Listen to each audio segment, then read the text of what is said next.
लिहाज फरमाते थे, कौम की इज्जत और आबरू की भी वो लिहाज करते थे। आपने फरमाया ठीक है मैं आऊंगा।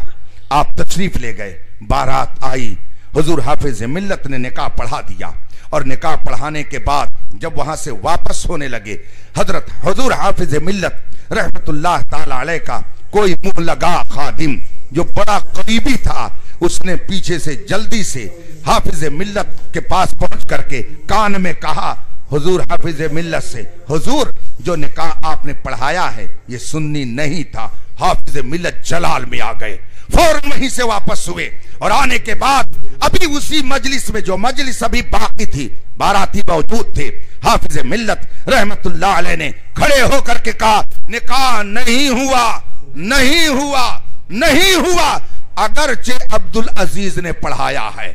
इतना कह करके हाफिज मिल्लत फिर अल-जामिअतुल अशरफिया में चले गए। उस दरगाह से फैज दिया हुजूर खतीबुल बराहीन ने, तो जिंदगी भर सूफी साहब भी लोगों के दरमियान हक और बातिल का इजहार करके लोगों के ईमान की हिफाजत का काम करते रहे। अगर आप वाकई निजामी हैं तो हजरत सूफी साहब रहमतुल्लाह अलैह के मिशन पर चलिए। मैं पक्का कादरी बरकाती रज़वी हूं, पक्का, बिल्कुल टनाटन वाला। मेरे मुर्शिद हुजूर ताजुश शरिया अल्लामा अख्तर रजा खां अजहरी अलैहि रहमत व रिज़वान ने जो जो तालीमात दी और मेरे इल्म में जो बातें आई, अल्हम्दुलिल्लाह मैं अपनी जिंदगी में उसको अपनाने की कोशिश करता हूं। हुजूर ताजुश शरिया रहमतुल्लाह ताला अलैह फरमाते कि खाने के बाद जो टिश्यू पेपर से लोग हाथ पोंछते हैं ये मना है, हराम और गुनाह नहीं फरमाया, मना कहा, ये मकरूह है, मना है। अल्हम्दुलिल्लाह ये फकीर रोजाना दावत में रहता है, लोग टिश्यू पेपर पेश करते हैं, मगर मैं उनको कुछ नहीं कहता। हाँ ये कह देता हूं कि दस्ती मेरे पास है, मैं इससे हाथ साफ कर लूंगा। अल्हम्दुलिल्लाह मैं अपने मुर्शिदे गिरामी की इन बातों पर भी अमल की कोशिश करता हूं। यही वजह है मैं ये भी कहता हूं कि जब तक बिके न थे तो कोई पूछता न था, उसने हमें खरीद के अनमोल कर दिया है। मुरीद अगर पीर की तालीमात पर अमल करता है तो पीर का फैजान उसको खूब मिलता है।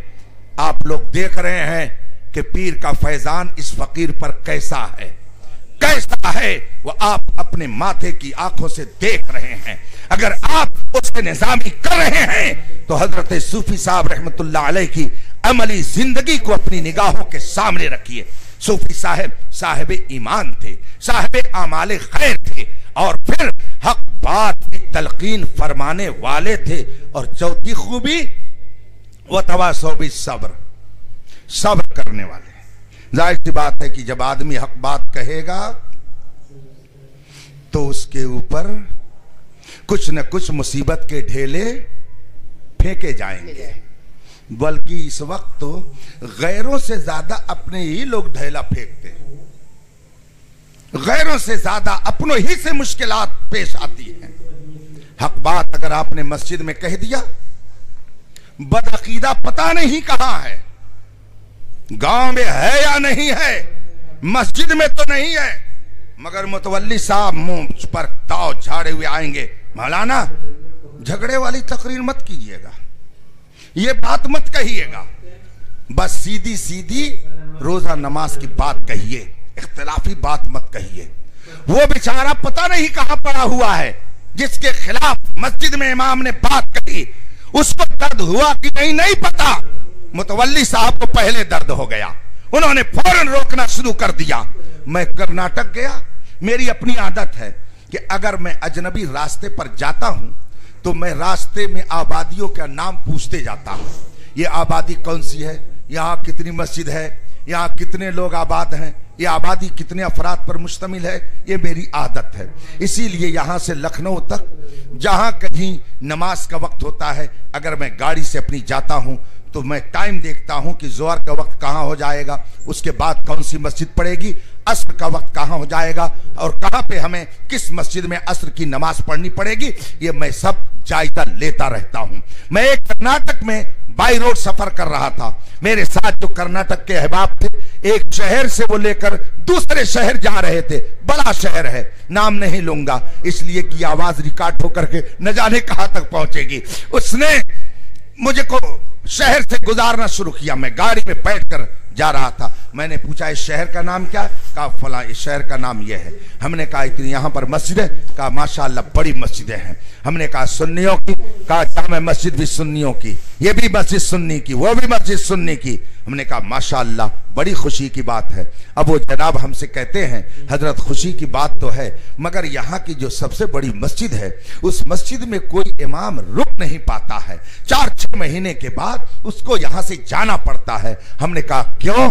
कहा बात यह है कि अगर कोई इमाम आया और उसने एक खास टॉपिक पर तकरीर कर दी तो दूसरे दिन उसका बुरिया बिस्तर लपेट दिया जाता है। हमने कहा ऐसा क्यों है? तो बताने लगे कि इसका जो मुतवल्ली है वो बहुत बड़ा सूदखोर है, सूद खाता है। अगर इमाम साहब ने किसी जुमा में सूद के खिलाफ तकरीर कर दिया तो वो कहता है मेरे खिलाफ तकरीर करके मुझसे तनख्वाह लोगे, मैंने ही तुमको रखा है, इसलिए तुम मेरी मुखालफत में अगर तकरीर करोगे तो इस मस्जिद में नहीं रह सकते, बोरिया बिस्तर उठाओ चले जाओ। आप जरा गौर कीजिए कि अगर मुतवल्ली सूदखोर है और सूद के खिलाफ आलिम तकरीर कर दे तो उसको मस्जिद से निकाल दिया जाए। अक्सर बेनमाजी हैं, अगर मुतवल्ली बेनमाजी हो और नमाज की फजीलत और बेनमाजियों की मजम्मत अगर आलिम कर दे तो क्या उसको निकाल करके बाहर कर देंगे? एक चोर है, चोरी के खिलाफ आलिम तकरीर करता है। अब चोर कहता मैं तेरे सीने से हूं, चलो यहां से।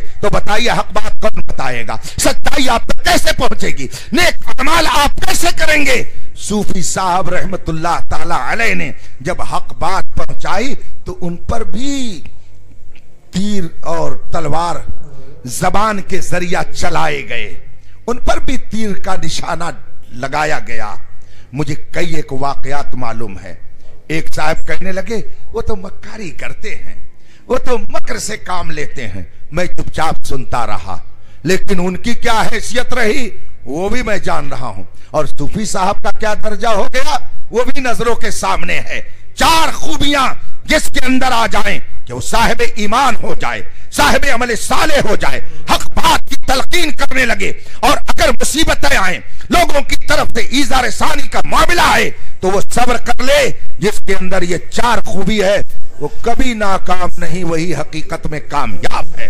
कामयाबी की एक अलामत ये भी है कि सूफी साहब को 10 साल से ज्यादा अरसा हो गया अगया में जेरे जमीन आराम कर रहे हैं, मगर हिंदुस्तान के मुख्तलिफ शहरों में आज भी उर्से निजामी करके लोग सूफी साहब की बारगाह में खिराज अकीदत पेश कर रहे हैं। यही इस बात की अलामत है कि रब कदीर ने लोगों के दिल में उनकी मोहब्बत को इसलिए पैदा कर दिया कि सूफी साहब ने जिंदगी भर आमाले खैर करके लोगों को दीन की दावत दी, खुद भी आमिल रहे और लोगों को भी मुत्तकी और परहेजगार बनाने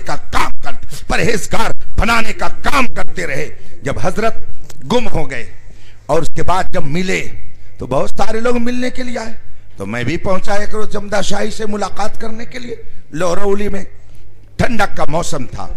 हजरत मौलाना हबीबुर रहमान साहब भी तशरीफ रखते थे। मैं पहुंचा मुलाकात के लिए, दोपहर का वक्त था, खाना लगा हुआ था। मौलाना हबीबुर रहमान साहब ने फरमाया खाना खाइए आप भी। मैं, सूफी साहब, मौलाना हबीबुर रहमान साहब, हम सब लोगों ने साथ में खाना खाया और उसके बाद ठंडक की वजह से एक चटाई सूफी साहब